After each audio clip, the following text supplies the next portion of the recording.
नमस्कार दोस्तों, आज हमें सीखना है करड़ी में 5 को संख्या रेखा पे कैसे प्रदर्शित करते हैं।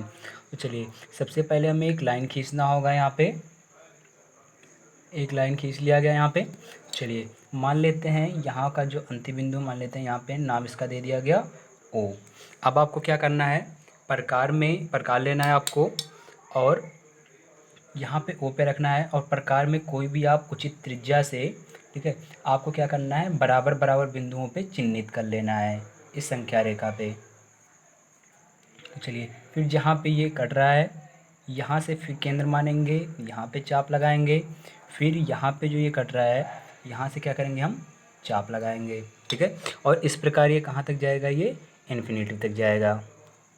चलिए, तो ये हमारा ओ है, और इसको मान लेते हैं कि ये हमारा यहाँ पे एक है, एक इकाई तक की दूरी है। ये दो है, यहाँ पे ये तीन है, और ये क्या है हमारा, शून्य है। अब आपको क्या करना है, करड़ी में 5 को प्रदर्शित करना है, इसलिए अब आप क्या करोगे, 2 इकाई की दूरी लेंगे। तो देखिए 2 इकाई की दूरी कहाँ से है, यहाँ से लेकर यहाँ तक अगर देखा जाए तो इसकी दूरी कितनी है, 2 इकाई की है। तो चलिए, इस 2 इकाई की दूरी पे यहाँ पे नाम दे दिया जा रहा है ए। नाम क्या दिया गया, ए। अब आपको क्या करना होगा, इस ओ ए के बिंदु ए पर आपको लंब डालना होगा। तो चलिए लंब डालते हैं। तो सबसे पहले प्रकार में एक त्रिज्या लेंगे, उचित त्रिज्या, और इस प्रकार से चाप लगाएंगे, ठीक है। और ये चाप इस रेखा को जहाँ पे काट रहा है, फिर यहाँ पे अपना प्रकार रखेंगे, और इस प्रकार से इस चाप को दोबारा प्रतिच्छेद करेंगे जहाँ पे ये बिंदु मिल रहा है, दोबारा फिर इसको यहाँ पे चिन्हित करेंगे। एक दो बिंदु मिलेंगे आपको। अब इन दोनों का क्या करेंगे, हम अर्धक करेंगे, ठीक है।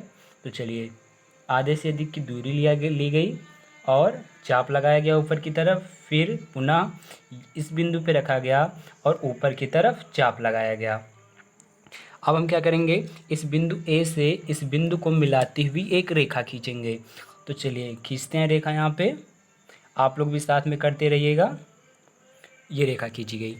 अब आपको अपने प्रकार में 1 इकाई की दूरी लेनी होगी, ठीक है। तो चलिए 1 इकाई की दूरी लेते हैं अपने प्रकार में हम। चलिए, दूरी ले ली गई है यहाँ पे, ठीक है।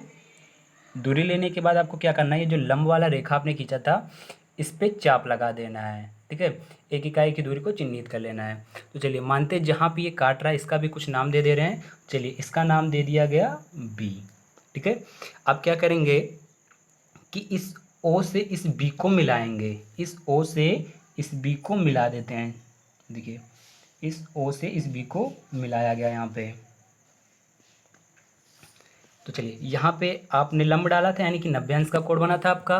तो अगर अब बात की जाए इस त्रिभुज की, ये आपका त्रिभुज बन रहा है, 3 भुजाओं से घिरी हुई आकृति है, ठीक है। तो ये त्रिभुज किस प्रकार का है, तो देखिए समकोण बनना है, तो जिस त्रिभुज का भी एक कोण 90 अंश का होता है उसे हम समकोण त्रिभुज बोलते हैं, ठीक है। तो देखिए यहाँ पे रचना भी लिखा गया है आपका कि करड़ी में संख्या √5 को संख्या रेखा पर निरूपित करने के लिए 0 से 2 इकाई की दूरी पर ओ ए लेकर, देखिए 2 इकाई की दूरी ओ ए लेकर उस पर एक लंब ए बी बनाया। देखिए एक लंब क्या है, ए बी है, जिसकी लंबाई कितनी है, 1 इकाई है। तो देखिए चलिए, यहाँ इसकी 2 इकाई लंबाई थी, यहाँ पे मैंने 2 लिख दिया, ठीक है। और इसकी कितनी है, 1 है, तो चलिए 1 लिख दिया गया यहाँ पे। ओ से बी को मिलाया, तो देखिए ओ से बी को मिलाया गया है। अब त्रिभुज ओ ए बी एक समकोण त्रिभुज है, तो देखिए ओ ए बी एक समकोण त्रिभुज है। तो आपको मालूम है कि समकोण त्रिभुज में आप पाइथागोरस प्रमेय प्रयोग कर सकते हो। तो चलिए, पाइथागोरस का प्रमेय किया गया है। तो पाइथागोरस प्रमेय में क्या होता है कि कर्ण का स्क्वायर बराबर आधार का स्क्वायर प्लस लंब का स्क्वायर। कर्ण क्या है यहाँ पे, समकोण के सामने की भुजा। तो देखिए कर्ण क्या है, ओ बी है यहाँ पे, ओ बी का स्क्वायर, आधार का स्क्वायर, आधार क्या है, ओ ए, तो ओ ए का स्क्वायर, लंब का स्क्वायर, लंब क्या है आपका, ए बी है, तो ए बी का स्क्वायर। तो देखिए ओ बी का स्क्वायर बराबर ओ ए का स्क्वायर, ओ ए कितना है, ये 2 इकाई है, तो देखिए 2 का स्क्वायर, ए बी कितना है, 1 इकाई है, 1 का स्क्वायर किया गया। तो 2 का स्क्वायर करेंगे तो 4 मिलेगा, 1 का स्क्वायर करेंगे तो 1 मिलेगा। 4 और 1 कितना हुआ, 5। तो देखिए ओ बी का स्क्वायर बराबर 5, यानी ओ बी का वर्ग यहाँ किसके बराबर, 5 के बराबर है। और जब भी आप पक्षांतर करते हो तो वर्ग का पक्षांतर करते हो तो क्या होता है, वर्गमूल हो जाता है, ठीक है। तो ओ बी बराबर क्या मिल गया, करड़ी में 5, यानी ओ बी की जो लंबाई है वो किसके बराबर है, करड़ी में 5 के बराबर है।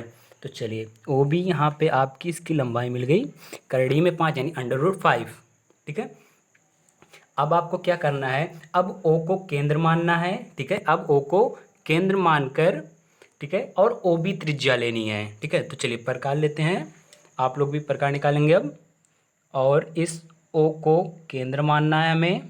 ठीक है, और बी तक की दूरी लेनी है। तो चलिए बी तक की दूरी ली गई। अब क्या करेंगे आप, इस ओ से बी तक की दूरी जो है इसको आप इस संख्या रेखा पे लाके मिलाएंगे। देखिए इस संख्या रेखा पे कहीं पे प्रतिच्छेद कर रहा है ना, आप देखिए यहाँ पे इस संख्या रेखा को यहाँ पे प्रतिच्छेद कर रहा है। तो चलिए जहाँ पे ये प्रतिच्छेद कर रहा है नाम इसका दे देते हैं हम सी। क्या नाम दे देते हैं, सी नाम दे दिया गया। ठीक है, तो देखिए ओ बी की त्रिज्या लेकर संख्या रेखा पर एक चाप लगाया। आपने संख्या रेखा पे एक चाप लगाया जो सी पर काटता, सी पे काट रहा है। इस प्रकार ओ सी कितना है, √5। ठीक है, क्योंकि जो यहाँ पे ओ बी था उसी की दूरी को आपने क्या किया, इस संख्या रेखा पे दिखाना था। तो इस प्रकार ओ सी बराबर आपको कितना मिल गया, करड़ी में 5 यानी कि √5। ठीक है, तो दोस्तों अगर ये आपको समझ में आया हो तो लाइक सब्सक्राइब करना ना भूलें। धन्यवाद।